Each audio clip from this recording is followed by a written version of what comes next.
La Primera Iglesia Bautista de Cumaná presenta Momento de Predicación. El púlpito de la Primera Iglesia Bautista de Cumaná. Un encuentro vital con la palabra de Dios. Dios bendiga a la Primera Iglesia Bautista de Cumaná. Amén. Qué alegría cantar estos himnos, la letra, toda esa expresión literaria esmerada para dar gloria y honra a nuestro Señor. Amén.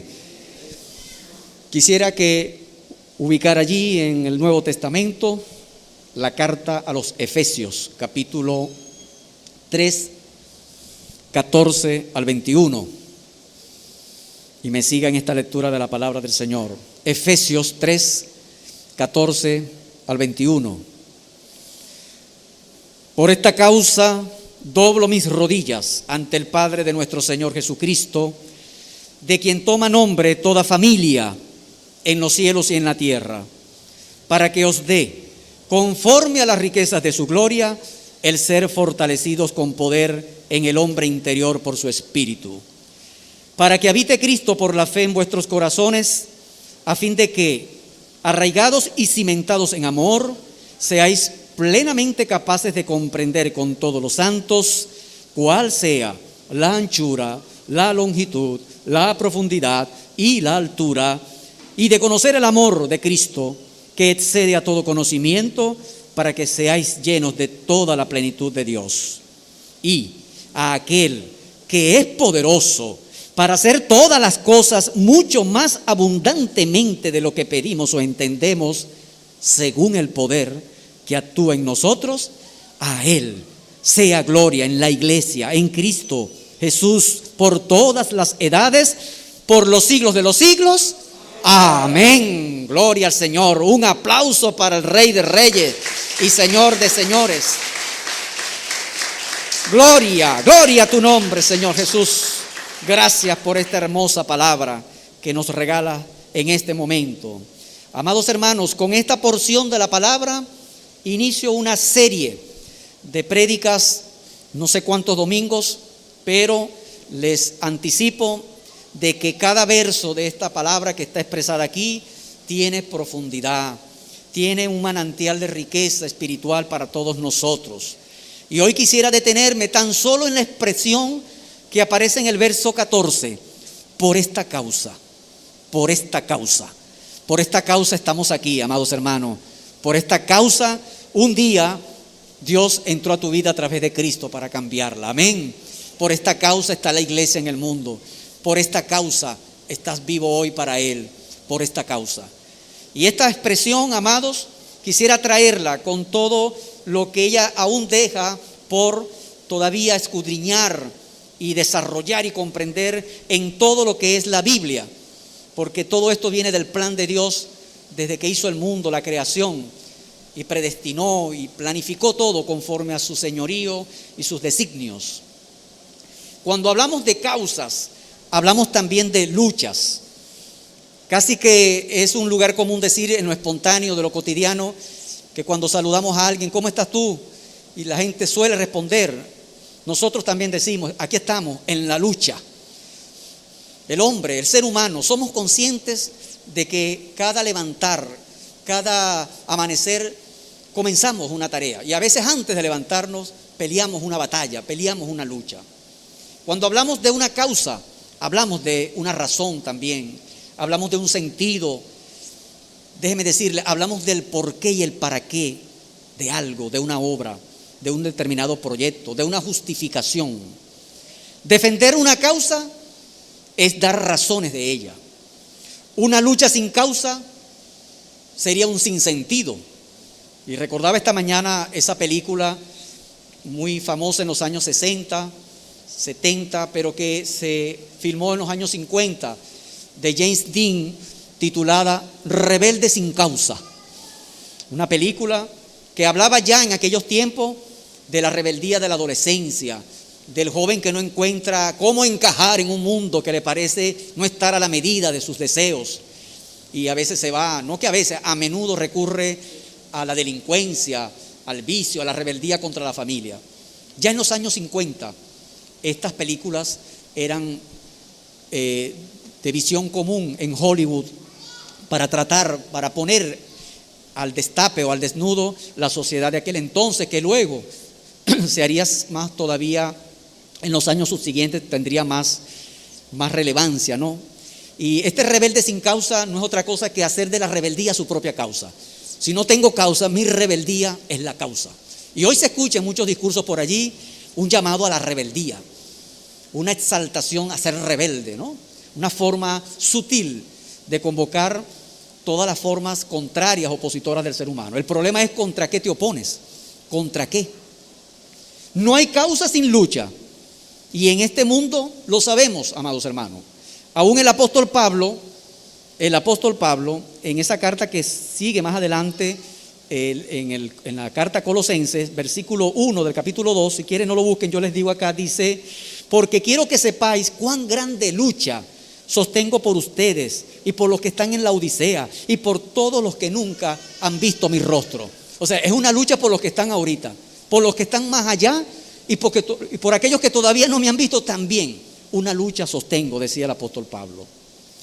Por otro lado, amados hermanos, hay causas también sin sentido y que se siguen peleando hoy. Lo llamaríamos las causas perdidas o causas perdidas de antemano. Y por la Biblia sabemos que esto existe, que esto es precisamente la bandera derrotada de Satanás. Por la Biblia sabemos que la causa de Satanás es una causa perdida, pero él la sigue luchando mientras le queda el poco tiempo, porque sabe que le queda poco tiempo. Dice la palabra en Juan 10:10, esa famosa cita de Jesús: el ladrón no vino sino para hurtar, matar y destruir. Yo he venido para que tengan vida y la tengan en abundancia. Amén. Ahí están dos causas que reflejan ese contraste que gobierna y que dirige este mundo, pero que nosotros sabemos ya Jesús consumó su obra. Lo que queda es un paréntesis de un tiempo de gracia que se está acabando. Y en lo que respecta a Satanás, el Apocalipsis ya lo que dice es: y fue lanzado al lago de fuego y azufre, este adversario, dándolo ya por algo consumado. No es que dice que será lanzado, sino que ya fue lanzado. Pero sin embargo hay muchos que militan en causas perdidas. Dice la palabra: para esto mismo apareció el Hijo del Hombre, para deshacer las obras del diablo, el imperio de la muerte, la esclavitud. Primera de Juan 3:8. Jesús vino para destruir por medio de la muerte al que tenía el imperio de la muerte. Gloria al Señor. La única muerte victoriosa es la muerte que pagó el precio de nuestro pecado. Por eso el Señor dijo: yo doy mi vida en rescate de muchos. Nadie me la quita, sino que yo la doy. Y esa vida de Cristo, esa muerte de Cristo y su resurrección gloriosa nos ha dado vida eterna. Amén. Ninguna causa y lucha humana puede ser neutral ante Dios. Este es otro tema.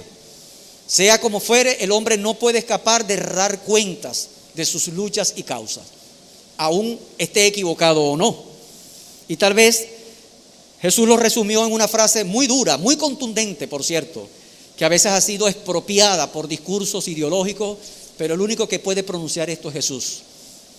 Dice el Señor allá en Mateo 10:30: el que no es conmigo, contra mí es, y el que conmigo no recoge, desparrama. Esto es duro, esto es fuerte. Está diciendo ya que cualquier otra causa que esté fuera del Señor es una causa perdida. Porque, y esto nos va a llevar precisamente a hacernos preguntas: ¿por qué es así? ¿Por qué es así? La obra perfecta de Jesucristo es la única causa aprobada por Dios para quitar el pecado del mundo.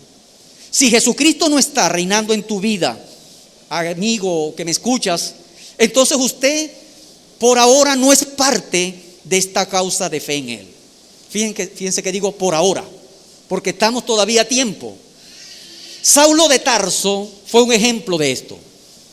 Lo llamo Saulo para que quede la connotación del cambio. Así se llamaba Pablo antes. Dice la palabra que este hombre, con credenciales y cartas en manos, expedidas por el sumo sacerdote de aquella época, respirando amenazas y muerte, militó en la causa contra los discípulos de Jesucristo. Hechos 9, 1 al 2. Pero una vez convertido a Jesucristo, este mismo hombre dirá que habiendo sido antes blasfemo, injuriador, perseguidor, fue recibido a misericordia porque aquella causa perdida en la que militaba la hizo por ignorancia y por incredulidad. Primera de Timoteo 1:13. ¿Y acaso no fue esto lo que pasó con todos nosotros, amados hermanos? ¿Dónde estábamos nosotros? Estábamos en la misma situación, en la misma condición. Y es por eso que esta pregunta cobra importancia. ¿Es usted parte de esta causa de Jesucristo ahora? La única causa, por cierto, dada y aprobada por Dios para hacer justicia verdadera al ser humano. Y preguntarnos como iglesia, ¿estamos actuando y convencidos de esta causa de Cristo que nos mueve cada día a hacer lo que hacemos en la iglesia, en los ministerios, en el servicio? Cantábamos hace minutos los pendones, alzad cristiano, alzad pendones. Un pendón es un estandarte, es decir, alza la bandera. Y la bandera es un símbolo de una causa, es una imagen figurada de que se supone nosotros tenemos una causa. No que se supone, la tenemos en Cristo Jesús. Y no son preguntas retóricas, amados. Vamos a ver en esta serie de estudios que esto está muy lejos de ser una retórica, como tampoco poner dudas acerca de la seguridad de tu salvación en Cristo. No. Pero tenemos que siempre estar atentos. Como decía el apóstol Pedro, santificad vuestros corazones y estad preparados para dar razones de vuestra fe, con mansedumbre, con reverencia, dar razones, presentar defensa para los seminaristas, apología, presentar razón, presentar defensa de todo aquel que os demande razón de la esperanza que está en usted. Y en 2 de Corintios, capítulo 13, vamos allá, finalizando esas dos cartas, el apóstol Pablo también, a propósito de que esto no es retórica, le dice a los corintios lo siguiente, 2 de Corintios 13:5, examinaos a vosotros mismos si estáis en la fe. Probaos a vosotros mismos. Pregunto, ¿o no os conocéis a vosotros mismos que Jesucristo está en vosotros, a menos que estéis reprobados? Esto es una verdad central de nuestra seguridad de salvación, pero también de la causa en la cual militamos. Y en el verso 8 dice, porque nada podemos contra la verdad, sino por la verdad. Y por eso Jesús decía ya, el que no es conmigo, contra mí es. Porque nada puedes hacer. Porque nada puede hacer aquel que pretenda atacar la causa verdadera de Dios. Pues es una causa de justicia, es una causa de restauración ante el pecado, ante la injusticia humana que se deriva de él. Nada podemos hacer contra la verdad. Primera expresión que encontramos precisamente en esa carta a los romanos cuando Pablo se refiere a la culpabilidad del hombre. Dice el versículo 18 del primer capítulo, iniciando, porque la ira de Dios se revela desde el cielo contra toda impiedad e injusticia de los hombres que detienen con injusticia la verdad. A la verdad solo se le puede detener haciéndole trampas. A la verdad solo se le puede detener con injusticia, con mañas, con engaño. Y es por eso que esta declaración de la culpabilidad del hombre impregna los movimientos, todo lo que Satanás ha querido levantar para trastocar, trastornar, intentar pervertir y detener la verdad del Evangelio de Cristo. Esto es cierto, demostrado históricamente en la Biblia, en pasajes. El Salmo 73 y el Salmo 11, siempre los recomiendo, son dos pasajes que usted los puede marcar allí, luego se los lee, Salmo 73 y Salmo 11, para cuando usted sienta que esa injusticia del mundo pareciera que el Señor no estuviera haciendo nada, pareciera, pero nosotros sabemos cuál es el propósito de Dios y cómo se va a cumplir todo en el tiempo justo y perfecto de Él. Pero si nada se puede hacer contra la verdad, sí podemos hacer por causa de la verdad. Y este es el punto, por lo cual esta expresión, por esta causa y no otra, nos llama a nosotros hoy a recordarla, a reafirmarla, inclusive a conocerla más. ¿Por qué he citado Corintios a propósito de esto? Porque esta exhortación que le dirige Pablo a los corintios de examinarse, la está escribiendo Pablo desde la misma ciudad de Éfeso. Es decir, que las cartas de Corintios se estaban haciendo en el ambiente, en la cultura, en la experiencia evangelística y misionera que Pablo estaba celebrando mientras estuvo allá en esa ciudad de Asia. Pero escribía a los corintios que estaban allá en Grecia. Es como decir de oriente a occidente, pero él estaba ya en Éfeso, en esa ciudad. Le he llamado causa bienaventurada y por eso he denominado, le he dado título a este mensaje, la causa bienaventurada, por causa del nombre de Jesús, aquellos que retienen su testimonio y su palabra. Y esto de causa bienaventurada no es una arbitrariedad, por supuesto. Usted mismo sabe que en Mateo 5:11 el Señor Jesús dijo: bienaventurados sois cuando por mi causa os vituperen, os maltraten, os injurien, os digan cualquier cosa de ustedes, mintiendo, ojo, mintiendo, gozaos y alegraos, porque vuestro galardón es grande en los cielos, porque así también hicieron con los profetas que estuvieron antes de ustedes. Fin de la cita. ¿Qué quiere decir eso? Que es una bienaventuranza, es un privilegio padecer por la causa de Cristo. En tanto este padecimiento está fundado en injurias, en mentiras, en los engaños de los que se oponen. Pablo estaba en Éfeso, sí. Y probablemente para esos años, me estoy refiriendo a los años 54, 55 aproximadamente, Pablo dice que se le había abierto una puerta muy grande y eficaz para dar testimonio de la palabra en esa ciudad. Pero no deja de desconocer los opositores y los grandes adversarios, toda una feroz estrategia del enemigo de ir contra la causa del evangelio. ¿Y cómo sabemos eso? Por Corintios. Volvemos a Corintios, esta vez a la primera carta, en el capítulo 16, 1 Corintios 16, ya cuando él se despide, dice allí: porque no quiero veros ahora, versículo 7 de la primera carta de Corintios, capítulo 16, porque no quiero veros ahora de paso, pues espero estar con vosotros algún tiempo, si el Señor lo permite. Esto es allá a los Corintios. Pero estaré en Éfeso hasta Pentecostés, porque se me ha abierto puerta grande y eficaz, y muchos son los adversarios. Fin de la cita. ¿Qué tal? Se me ha abierto puerta grande y eficaz, y muchos son los adversarios. Pablo lo sabía. Y es así, amados, cuando se te abre una puerta eficaz en el evangelio, cuando el Señor te muestra y vas andando en su fe, no seamos ingenuos, el enemigo hará lo propio y pondrá oposiciones, pondrá zancadillas, zarandeos, para que tu fe pueda ser probada también en esas luchas. Puerta abierta y eficaz en medio de una sociedad que, como vamos a ver, no era cualquier cosa para aquel mundo antiguo. Y es esta verdad la que Pablo declaraba ya cuando le escribía aún a los corintios. 3 años se quedó en Éfeso. Todo el ministerio de Pablo, 2.5 a 3 años, estaría Pablo allí en esa ciudad. Los detalles históricos y espirituales hablan de eso. Tanto es así que en el capítulo anterior, en el capítulo 15 de la primera carta a Corintios, se refiere a todos los opositores como fieras. Le dice: sí, como hombre batallé en Éfeso contra fieras. No es un lenguaje figurado, es un lenguaje casi real, porque Pablo estuvo a punto de ser despedazado si no lo quitaban de en medio, ¿verdad?, de la justicia que él apeló hacia Roma, ¿no? Pero estamos hablando de grande oposición, amados. Yo creo que esto va a ir increciendo.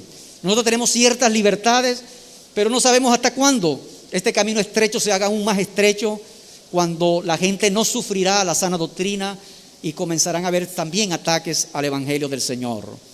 Los detalles históricos y espirituales están allí en la palabra. Hechos 18, 19 y 20 serían 3 capítulos que usted se puede leer de punta a punta, como decimos, para ver el contexto histórico de esta iglesia en Éfeso, de esta ciudad. Pablo la redactó estando también en Roma, y por eso es que ya hablamos acá de una carta que se escribe en las postrimerías, lo que llamamos nosotros el tercer viaje misionero de Pablo. En el segundo viaje, el Espíritu Santo le impidió hablar en Asia, pero en el tercer viaje misionero le tocó hablar ahora a Asia. Por eso es que se escribe esta carta también. En ese tercer viaje tenemos también toda la experiencia de Pablo acumulada en todos sus viajes anteriores. Esta carta se escribe en prisión desde Roma, como también se escribió las otras cartas de la prisión, que son Colosenses, Filemón y Filipenses. La carta fue enviada de occidente a oriente, y Éfeso es lo que hoy se corresponde con la ciudad de Turquía. Les decía hace algún tiempo, no es que sea Turquía, sino una ciudad de lo que sería actualmente el territorio de Turquía. Estuve buscando por allí, actualmente se llama Selkut, y nadie piensa en Selkut como Éfeso, pero sí todavía conserva un destino turístico. Allí todo el turismo religioso va a esa ciudad para contemplar lo que ha quedado de lo que fue en el tiempo antiguo. Éfeso, principal ciudad portuaria, encrucijada comercial, ciudad atrayente ubicada en la arteria principal que va de Roma a Oriente. Fue asiento político legal de las autoridades romanas, o sea, fue una capital importante para la gestión pública de gobernanza del Imperio Romano. Había procónsules allí. El emblema económico de Éfeso estaba íntimamente vinculado a la religiosidad, y es por eso que el culto dominante a Artemisa y a Diana va a ser casi que la carta de presentación de esta ciudad. El turismo religioso, el turismo comercial estaba íntimamente vinculado a esto. Es por eso que el alboroto en Éfeso va a ser un alboroto económico al comienzo. Todo el sindicato, permítanme la expresión para que me entiendan, el sindicato de plateros que hacían obras de arte con la imagen de Diana, vieron sus negocios mermar cuando la palabra de Dios llegó allí, y se presentó un problema económico que dio lugar, por supuesto, a un problema religioso que vamos a ir viendo en próximos estudios, ¿no?, sobre este tema.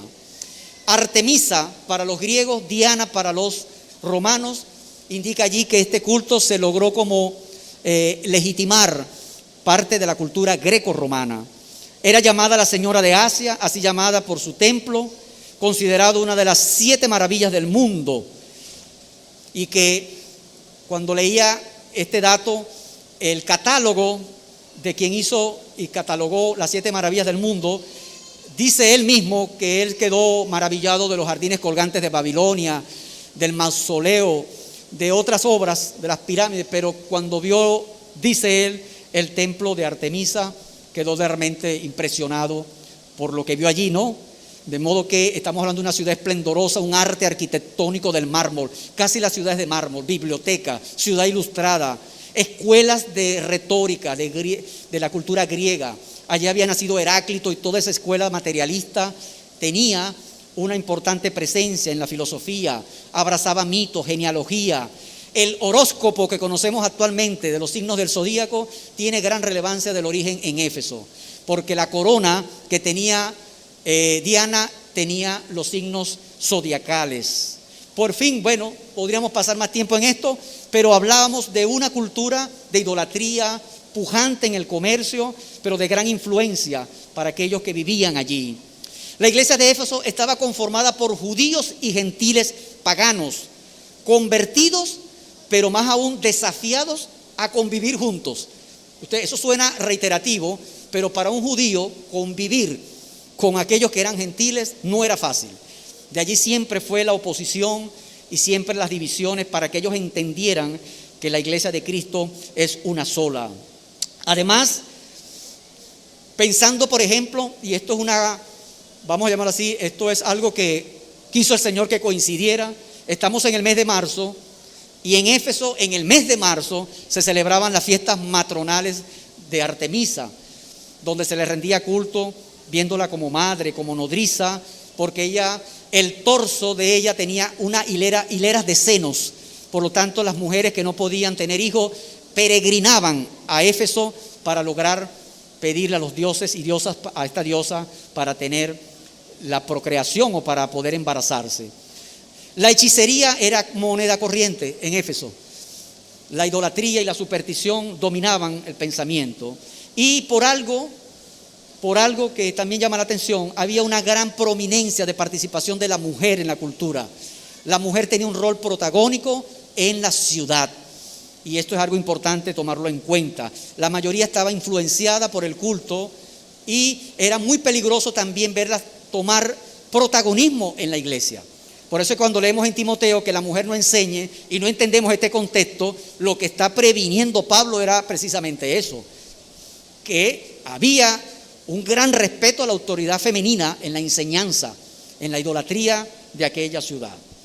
Pues bien, la pregunta es, ¿qué debió pasar para que alguno de esta gente reconociera su ignorancia e incredulidad y volviera sus ojos a la verdad de Dios en las causas terrenales que militaba? ¿Qué debió pasar?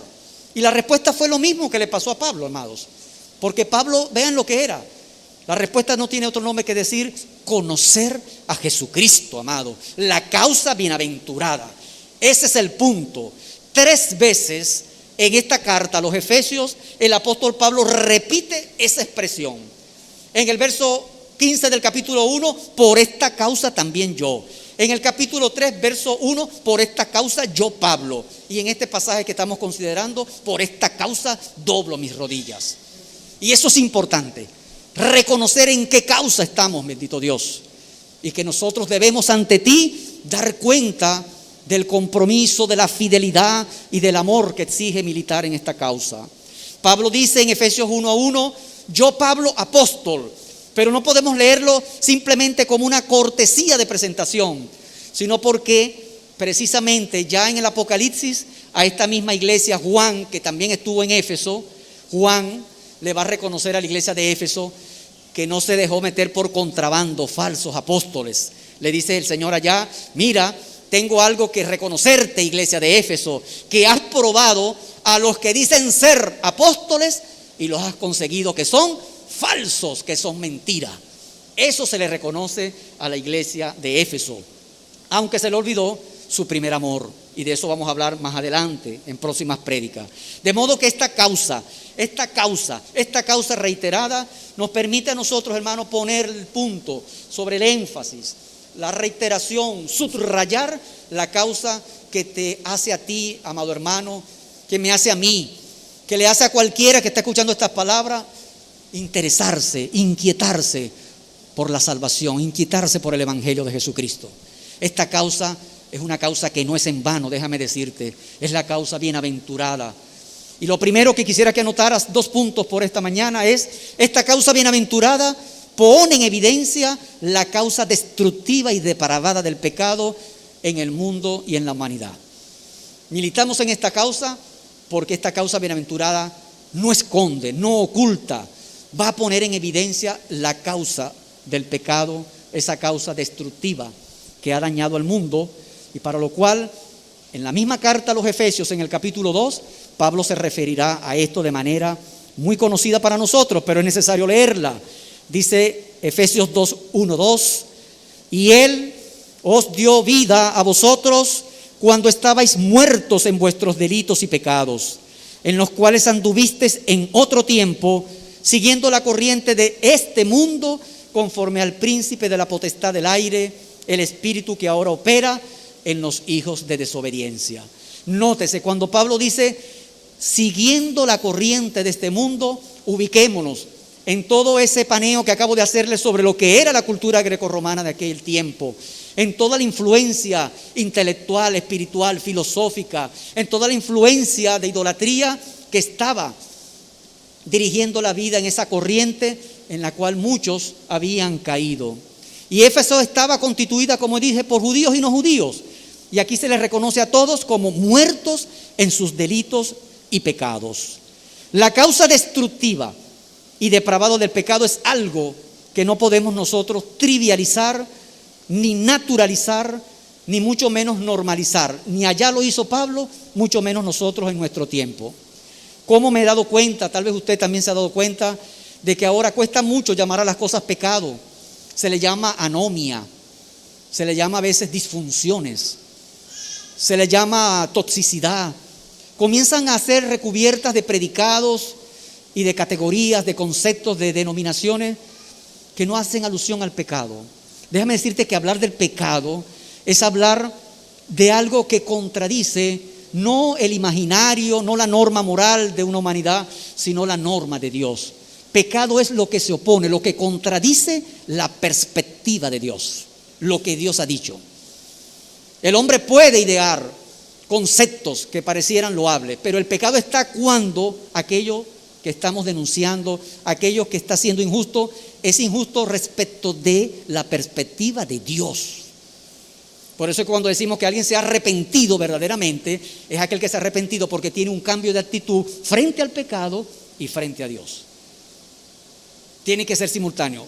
Contra el pecado, ahora deja de ser un practicante, rechaza todo pecado, se santifica, pero también lo sabe porque con la palabra quiere agradar a Dios, quiere vivir conforme a la voluntad, a lo que Él ha establecido. Pero también sabe que esa batalla no la libra solo. Dios le ha dado espíritu, como vamos a ver en esta porción. Le ha dado poder en el espíritu para poder librar esta causa. Dios le dirá a Adán, por tu causa, en Génesis 3:17, porque allí comienza a develarse, a manifestarse la causa destructiva del pecado. Esa es la declaración que le hace el Señor a Adán allá en la desobediencia en el Edén. Por tu causa, maldita es la tierra. Y es que el pecado no solamente dañó la condición humana, dañó la creación, amados. El próximo versículo dice que la tierra te producirá cardos y espinas. Y eso lo leí yo por años y lo veía como una manifestación, bueno, pero había algo que me decía, quiere decir que antes no había espinas. En el Edén no había espinas. Años después, estudiando en la UDO Botánica, nunca se me olvida que cuando estudiábamos toda esta zona xerófita, donde hay bastante cactus, donde hay bastante hierbas, o el monte característico de esta zona del Sucre, aquella profesora explicó que una espina no era más que una hoja modificada. Y donde nosotros veíamos una puya, algo que podía hincar, las teorías que habían profundamente analizado el tema, dijeron alguna vez que allí había algo que fue alguna vez una hoja. La pregunta es, ¿cuándo fue que dejó de serlo? La palabra de Dios tenía razón.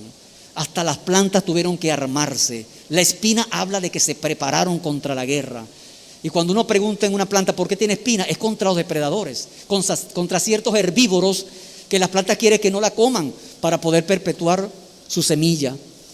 Y las plantas comenzaron a tener espinas para hablar allí de una causa del pecado que las hizo ponerse en guardia, de luchar también ellos por la supervivencia. Esto habla, amados, del pecado. Pero además Isaías 24, 3 al 5, usted va allí, vamos a ver la causa del pecado, la vamos a ver reflejada en las leyes, en todo aquello que el hombre ha traspasado, ha corrompido y que ha traído este cuadro que vemos hoy. Dice el capítulo 24 de Isaías, versículo 4, se destruyó, cayó la tierra, enfermó, cayó el mundo, enfermaron los altos pueblos de la tierra, y la tierra se contaminó bajo sus moradores, porque traspasaron las leyes, falsearon el derecho, quebrantaron el pacto sempiterno. Bendita la palabra del Señor. Esto ha sucedido y seguirá sucediendo por la causa caída del pecado. Toda la energía del átomo que sabemos que está allí, el hombre la ha usado con un poder amenazante, que hoy por hoy una guerra nuclear es una gran amenaza que pone en guardia a cualquiera, y es el descubrimiento de las leyes que rigen la materia. Todo el descubrimiento que tiene que ver con las leyes de la herencia y la genética ha llevado al hombre a traspasarla y a no conformarse con ellas y crear transgénicos que modifican las especies, que le introducen genes que luego no sabemos qué hacen luego, y ahora tenemos en los mares peces que se están comiendo a peces naturales y ahora no podemos hacer nada. ¿Cómo evitar aquello que se escapó de las manos a quienes se suponían que tenían que controlarlo todo o que lo sabían todo? El hombre ha traspasado las leyes y ha producido todo este malestar. Incluso enviar un cohete allá al espacio, ya sabemos ahora que estamos dejando chatarras que todos los días están girando, porque cada 2 años aproximadamente cada satélite artificial deja de funcionar, pero eso queda dando vuelta ya. El hombre ha contaminado la creación, ha contaminado el mundo. Pero recientemente, aquí dice, la tierra enfermó. Acabamos de enfermar globalmente con el COVID-19 y no estamos saliendo aún de esto y ya estamos metidos en una guerra. Ya el mundo está metido en una guerra económica que amenaza a todos. Eso habla de la palabra de Dios. La causa bienaventurado, hermanos, pone en evidencia la causa destructiva y depravada del pecado. de las causas terrenales que el hombre está intentando hacer en su nombre, pero que descubre su propia impotencia, porque no va al centro, no va realmente al meollo del asunto, que es el pecado del hombre. ¿Dónde comienzan las guerras? En las pasiones humanas, dice Santiago. Muerte espiritual, separación, idolatría, mentira, enemistad, opresión, dolor, esclavitud. Y pare usted de contar, son las expresiones de la causa del pecado. Pero si pensamos que eso tiene que ver con el mundo, con los que no son cristianos, déjeme decirle que Pablo también nos va a advertir que eso no tiene que ver solamente con eso. Y en el Antiguo Testamento hay experiencias, también tuvo que ver con el propio pueblo de Dios. El pueblo que se supone que conocía la causa, pero que también se hizo débil y se deslizó también en esto. Cuando vas conmigo allí a Jeremías 23, próximo libro después de Isaías, Jeremías 23, versículos 10 al 11, nos vamos a dar cuenta de esta causa destructiva, dañando ahora al propio pueblo de Dios. Versículo 10, porque la tierra está llena de adúlteros. A causa de la maldición, la tierra está desierta. Los pastizales del desierto se secaron. La carrera de ellos fue mala y su valentía no es recta. Porque tanto el profeta como el sacerdote son impíos. Aún en mi casa hallé su maldad, dice Jehová. ¿Se da cuenta? Nos damos cuenta. Y el verso 13 dirá: en los profetas de Samaria he visto desatinos. Profetizaban en nombre de Baal, fíjese usted, en nombre de Baal, e hicieron errar a mi pueblo de Israel. Y si eso estaba pasando en el reino del norte, porque ya para esta época Israel se dividió entre el reino del norte y el reino del sur. Reino del norte, capital, Samaria. Reino del sur, capital, Judea, Jerusalén. Y en los profetas de Jerusalén, vamos para el sur ahora, he visto torpezas, cometían adulterio, andaban en mentira, fortalecían las manos de los malos para que ninguno se convirtiese de su maldad. Es decir, para que todos tuvieran rabo de paja, de manera que nadie se acercara a la candela, de manera que nadie pudiera acusar al otro, porque tú también andas en lo mismo. Y por eso yo no te puedo acusar. Esa es una de las perversidades del pecado que aún en la iglesia se convierte en una red pecaminosa donde todos son cómplices del pecado. Esa es la causa que pone en evidencia la causa bienaventurada de Jesús. Amén. Y dice el verso 16, continúa diciendo, el verso 14, y fortalecían las manos de los malos para esto, y me fueron todos ellos como Sodoma y como Gomorra. Un cuadro más que simbólico, espiritual, persistente hoy de lo que sería todo lo que es la depravación y la decadencia de una sociedad, de una humanidad, incluso de una civilización. Dice el verso 16, así ha dicho Jehová de los ejércitos, no escuchéis las palabras de los profetas que os profetizan, os alimentan con vanas esperanzas. Es decir, les dan causas perdidas. Los están engañando con una causa perdida. Causa perdida. Hablan visión de su propio corazón, no de la boca de Jehová. Dicen atrevidamente a los que me irritan, mira, Jehová dijo, paz tendréis. Y a cualquiera que andan tras la obstinación de su corazón, dice, mira, no vendrá mal sobre ustedes. Engaños, amados hermanos. Pero nosotros sabemos por la palabra, como dijo Jesús, que vendrán guerras, vendrán rumores de guerra, vendrán momentos difíciles. Estamos en dolores de parto. A nosotros no nos puede tomar esto como ingenuidad. ¿Y por qué lo sabemos? Porque lo dijo un profeta que se levantó, porque lo dice la palabra del Señor, que es necesario que a pasar y a través de muchas tribulaciones entremos en el reino de los cielos. Amén. Por eso dice la palabra, nosotros no somos de los que retroceden para perdición, sino de los que tienen fe para preservación del alma. Gloria a tu nombre. Y por eso a ti te hago este llamado, joven, anciano, amigo, hermano de la iglesia. No estamos en tiempo de retroceder. Estamos en tiempo para estar más que avistados y apercibidos de estas cosas. Porque el verso 18 dice, porque ¿quién estuvo en el secreto de Jehová y vio y oyó su palabra? ¿Quién estuvo atento a su palabra y la oyó? ¿Estás atento a la palabra del Señor? ¿Quién ha estado atento a la palabra de Dios para entender de esta causa? Para librar una batalla en conciencia, en discernimiento espiritual de los desafíos que nos tocan. ¿Qué es la revelación? Es un secreto revelado y no es una redundancia. Porque solamente así se puede conocer, y eso es palabra de Dios. Nosotros no somos como aquellos que duermen. No deberíamos ser, para que estas cosas nos sorprendan, amados hermanos. Y Pablo le va a decir a los efesios eso: ustedes estabais muertos en vuestros delitos y pecados. Y así como esta causa bienaventurada pone en evidencia la causa destructiva del pecado, así pasó allá en Hechos capítulo 19. Vayamos allá, en la fundación de esta iglesia. Dice precisamente la palabra en ese pasaje de Hechos, en el capítulo 19. Vamos a ver algunos datos de la evidencia del pecado de esta ciudad. Dice el versículo 18: y muchos de los que habían creído, Hechos 19, 18, y muchos de los que habían creído venían confesando y dando cuenta de sus hechos. ¿Quieres saber algo de sus hechos? Anote esto: asimismo, muchos de los que habían practicado la magia trajeron los libros, los quemaron delante de todos, y hecha la cuenta de su precio, hallaron que era 50,000 piezas de plata. Y así crecía y prevalecía poderosamente la palabra del Señor, es decir, la causa del Señor. La causa del Señor puso en evidencia esto, amados. Puso inclusive en evidencia el negocio del pecado. 50,000 piezas de plata, 50,000 monedas de plata. Si es que Judas vendió a Jesús, fue por 30 piecitas de plata. Qué barato pagó Judas, ¿eh? Qué barato se vendió. Pero se cumplió la profecía de Jeremías, porque Jeremías había profetizado por 30 piezas de plata. Exactamente se cumplió así. Pero acá vemos qué negocio tan grande montado sobre la fachada, ¿verdad?, de la idolatría. Y hoy por hoy eso lo vemos. ¿Cuántos negocios? Acérquese en muchos negocios.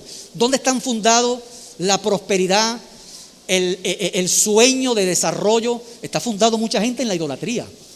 Si usted hurgara en un rincón, va a conseguir más de una vela prendida, va a conseguir más de un ídolo, va a conseguir más de una imagen, al cual detrás de ese negocio, el que cree en eso, el que cree en su causa, le rinde ofrendas, le rinde toda, ¿verdad?, toda idolatría como sustento y que de la prosperidad del negocio. Lo vemos. A veces tampoco no está muy oculto, a veces de manera explícita.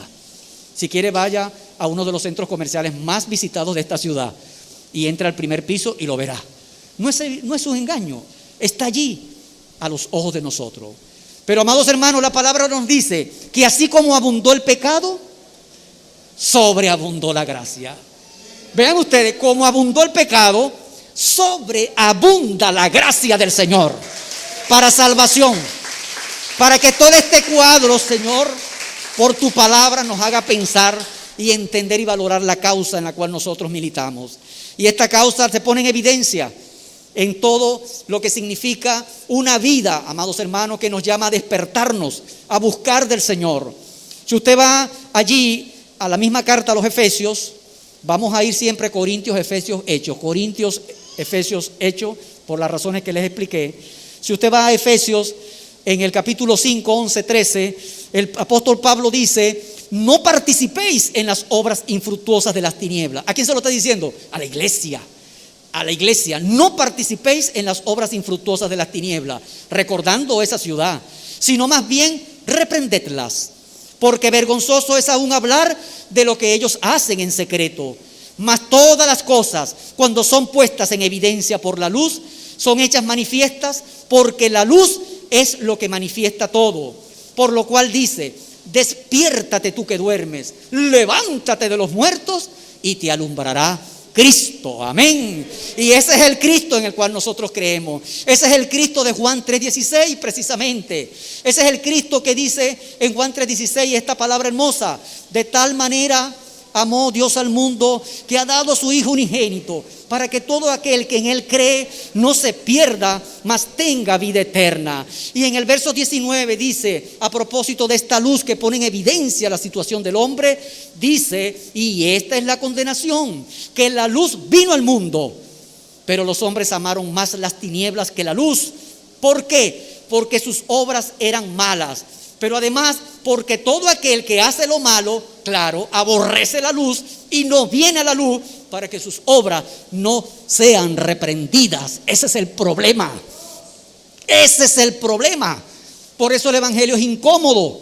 Por eso esta causa es una piedrita en el zapato, porque lo hace el Señor con su palabra y su espíritu que convence al mundo de pecado, de justicia y de juicio, amados hermanos.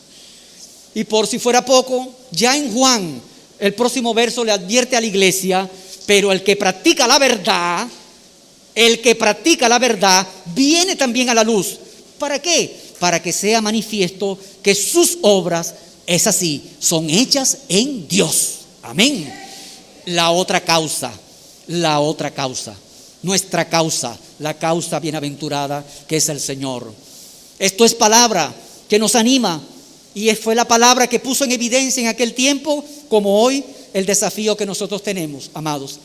Jesús es la luz del mundo, y en la palabra del Señor nos lo recuerda muchísimas veces, de esta evidencia que se pone de manifiesto cuando confrontamos el pecado.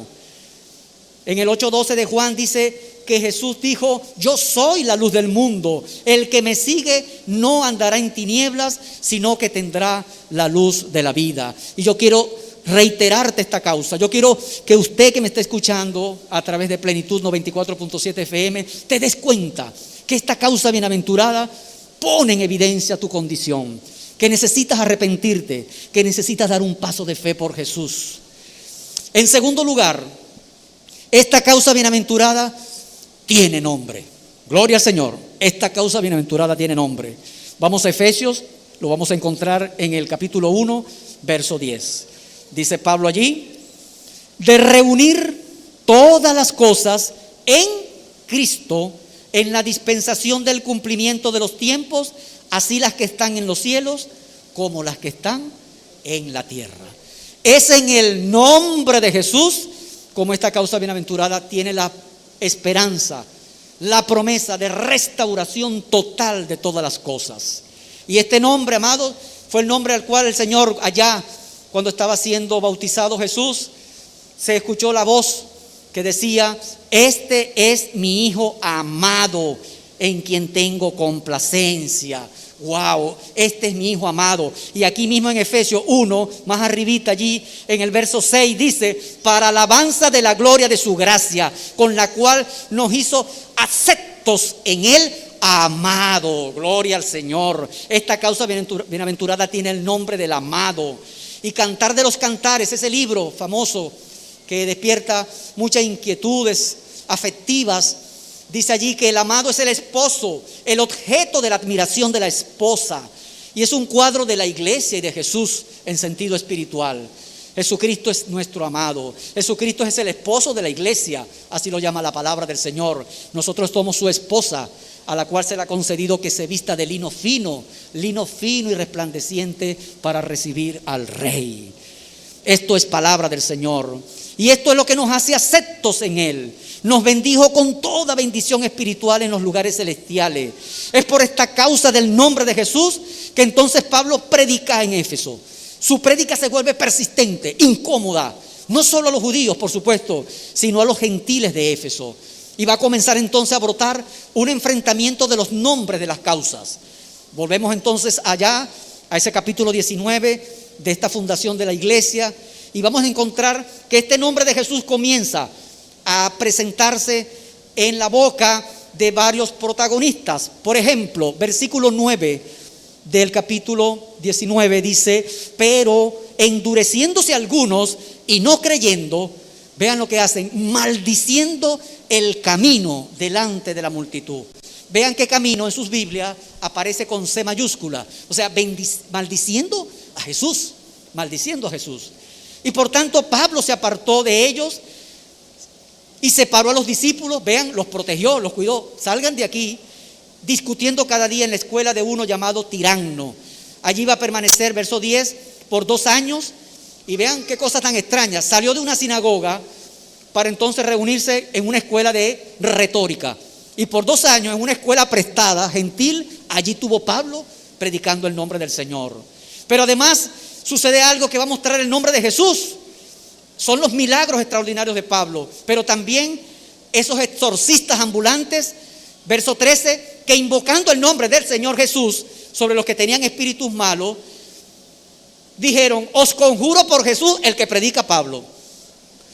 Se menciona el nombre de Jesús allí, Ya vamos a ver que van a estar equivocados, pero se menciona el nombre de Jesús porque algo había en el nombre de Jesús.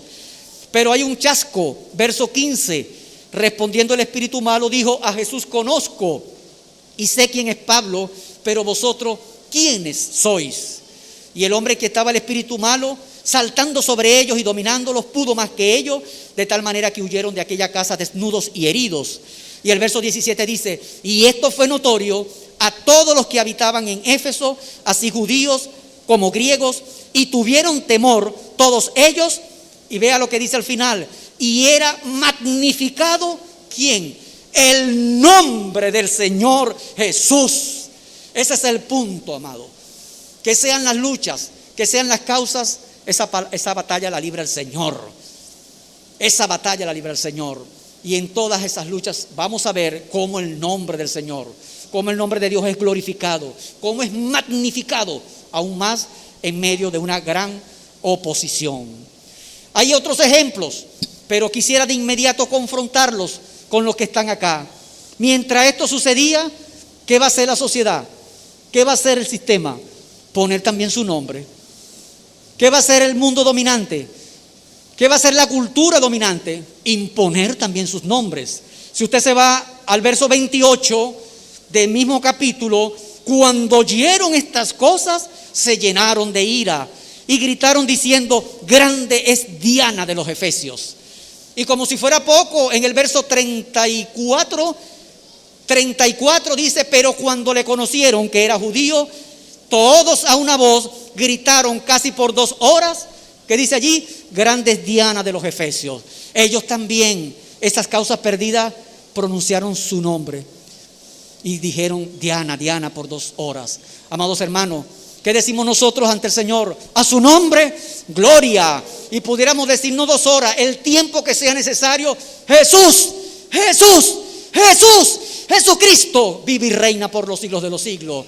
Pero más allá, por fe, basta que lo digas una vez y será también de gran bendición, de gran poder, porque se trata del nombre sobre todo nombre, de lo que dice la palabra, que ante Él toda lengua confesará que Jesucristo es el Señor, para gloria de Dios Padre. A Jesús es llamado nombre sobre todo nombre. Y ya en Isaías 9:6 se dice: admirable, consejero, Dios fuerte, Padre eterno, príncipe de paz. Ese es el nombre de Jesús en el cual usted cree, en el cual nosotros creemos. Capítulos antes, en Hechos 5, a Pedro y Juan le pasó lo mismo por causa del nombre, por causa de ese nombre. Hechos 5, decían aquellos, versículo 28, Hechos 5, 28, le dijeron: miren, ¿no les mandamos estrictamente que no enseñaseis en ese nombre?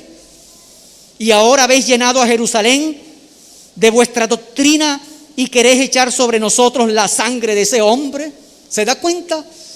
Y allí la oposición, en este caso de los judíos, era una oposición al nombre de Jesús. Por supuesto que Pedro y los apóstoles no se dejaron engañar, ni mucho menos manipular, y dirán aquella famosa frase: es necesario obedecer a Dios antes que a los hombres. Y este episodio termina con el tema del nombre, porque el versículo 41 dice: y ellos salieron de la presencia del concilio, gozosos de haber sido tenidos por dignos de padecer afrenta por causa del nombre. Y amados, yo lo decía esta mañana, yo no sé, de a veces de tanto usar los nombres, pueden trivializarse, pueden naturalizarse el nombre de Jesús, el nombre del Señor Jesucristo. Casi que me recuerda a Moisés diciendo allá: no tomarás el nombre de Dios en vano. Nosotros no podemos tomar el nombre de Jesucristo en vano. Si usted milita en la causa de Jesucristo, debemos ser dignos de ese nombre. Debemos mostrar en nuestra vida, en nuestro andar, que realmente militamos y honramos, glorificamos con nuestras vidas el nombre que es sobre todo nombre, el nombre de Jesús. Dice el Señor: el que se avergonzare de mí, yo me avergonzaré de él cuando esté allá en mi presencia. Son palabras que el Señor nos ha dejado para advertirnos. Y este es el que nos ama, este es el que entregó su vida por ti. Ese es el nombre de Jesús, el verbo encarnado. Y este verbo era Dios. Dice Hechos 4:12: en ningún otro hay salvación, porque no hay otro nombre bajo el cielo dado a los hombres en que podamos ser salvos, sino Jesucristo. Gloria a su nombre. Este nombre nos habla también de la deidad, de Jesús en su plenitud de la deidad, porque en Él habita corporalmente la plenitud de la deidad. En Él habita Dios, 100% Dios. El mismo libro de la misma carta de Efesios te lo dice. Usted va a Efesios 2:18 y ahí está Padre, Hijo y Espíritu Santo. Efesios 2:18, véalo allí. Efesios 2:18, Padre, Hijo y Espíritu Santo. Porque por medio de Él, ¿quién es Él allí? Jesucristo, los unos y los otros, es decir, judíos y no judíos, tenemos entrada por un mismo Espíritu Santo. ¿A quién? Al Padre. Ahí está, Padre, Hijo y Espíritu Santo. Y por eso es que la palabra te dice, bautizándoles en el nombre del Padre y del Hijo y del Espíritu Santo. No dice en los nombres, porque se trata de un solo nombre: Jesús, Hijo, Espíritu, Padre, las tres personas de la deidad de Dios revelándose a la humanidad para nosotros. Es perfecto esto. Que no lo entiendas, que no lo podamos nosotros abrazar con nuestra mente, porque excede. Es un misterio mucho más profundo, pero así se ha movido Dios desde siempre. Dios se ha encarnado, Dios se ha hecho hombre. ¿En quién? En Jesucristo. Él es la imagen del Dios invisible. Se ha hecho visible para nosotros, cercano a nosotros en Jesús. Pero también se nos dio de su mismo Espíritu y se le ha dado el sello del Espíritu Santo a la iglesia para que podamos caminar en Él y con Él y para Él. Gloria a su nombre, amados hermanos. Esto es lo que nosotros hacemos. Y quisiera terminar entonces con esta pregunta.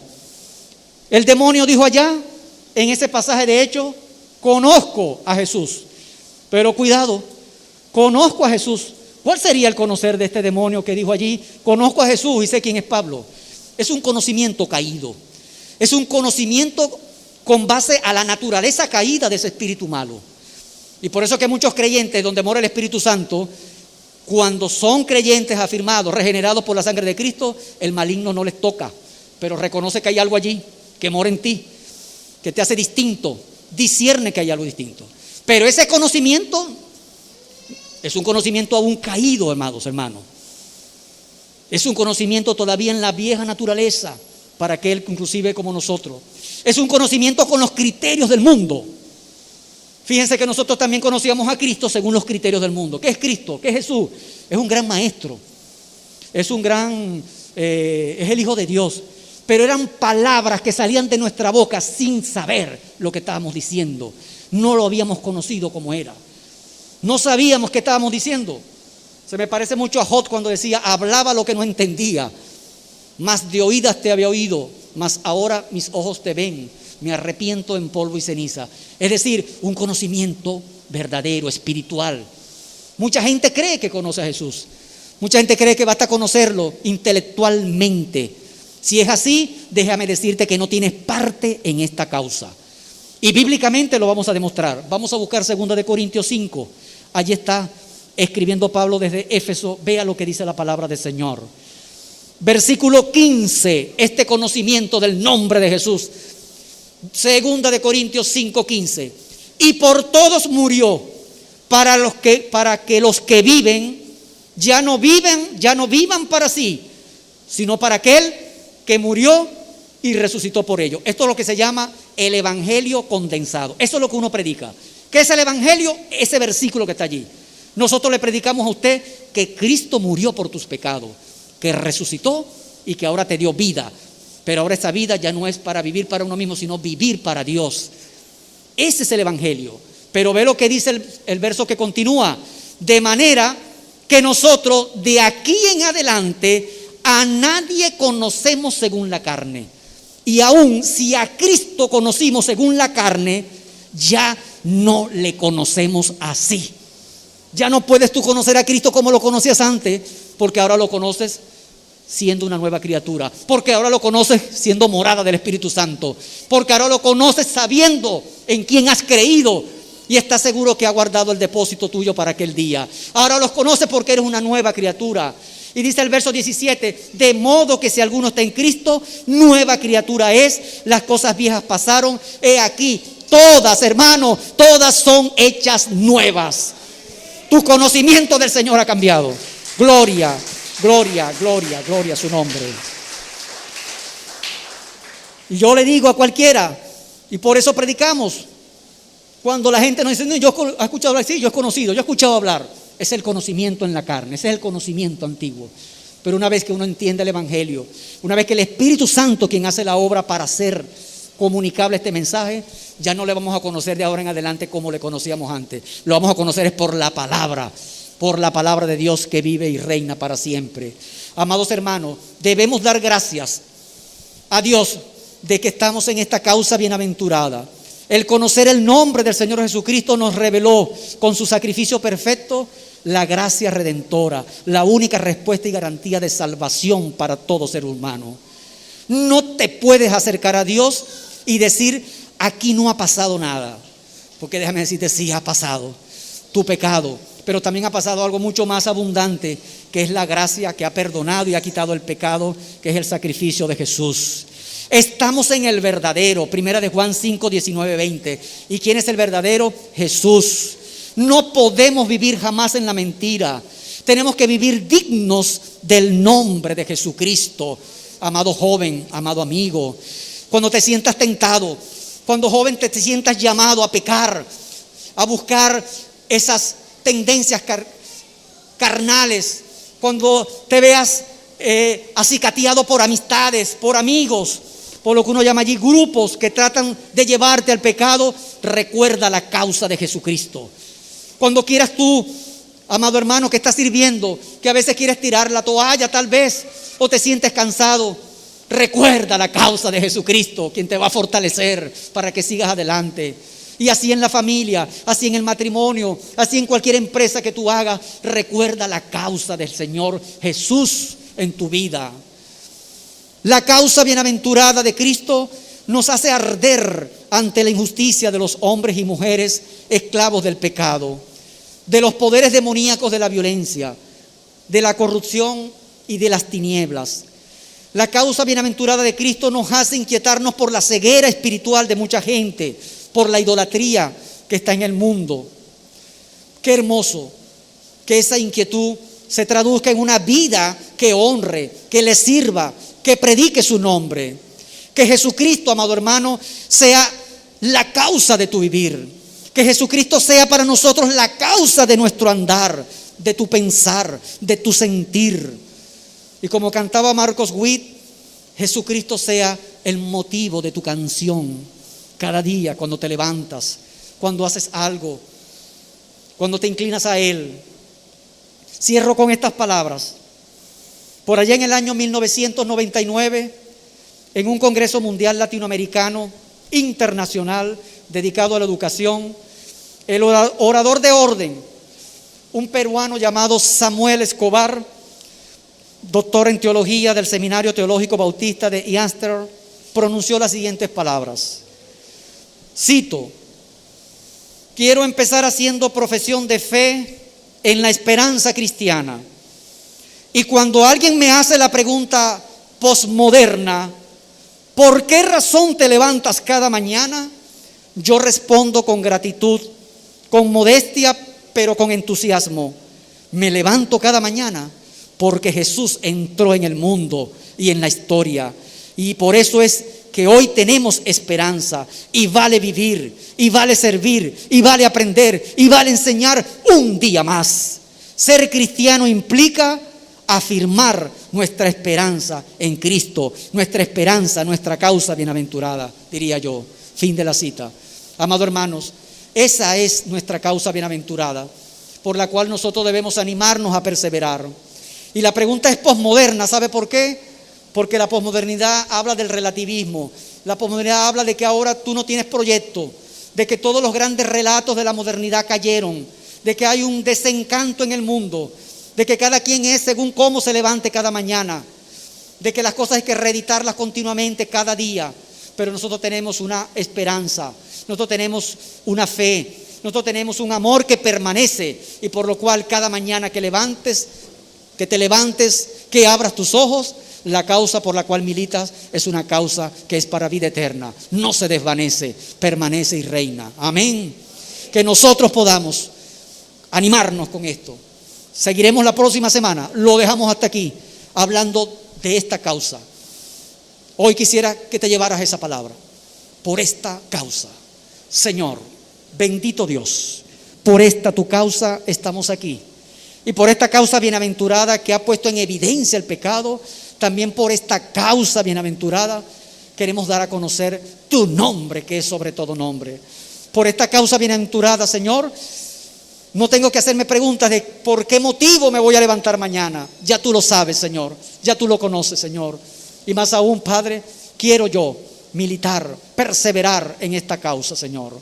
Mira por aquel que ha escuchado este mensaje, Padre, que queremos que sea copartícipe de esta causa, Señor. Toca su vida, toca su corazón, porque no ha llegado aquí por un azar. Ha llegado aquí porque tú has querido que escuchase esta palabra, este mensaje. Y tu palabra no regresa vacía y da fruto conforme a tu propósito, Señor. Sea usted bendiciéndonos y guardándonos, Padre, en el nombre de tu Hijo amado Jesucristo, Padre. Gloria a tu nombre, Señor. Gloria a tu nombre, en el nombre de Jesús. Amén y amén. Aplauda a Jesús con todo su corazón.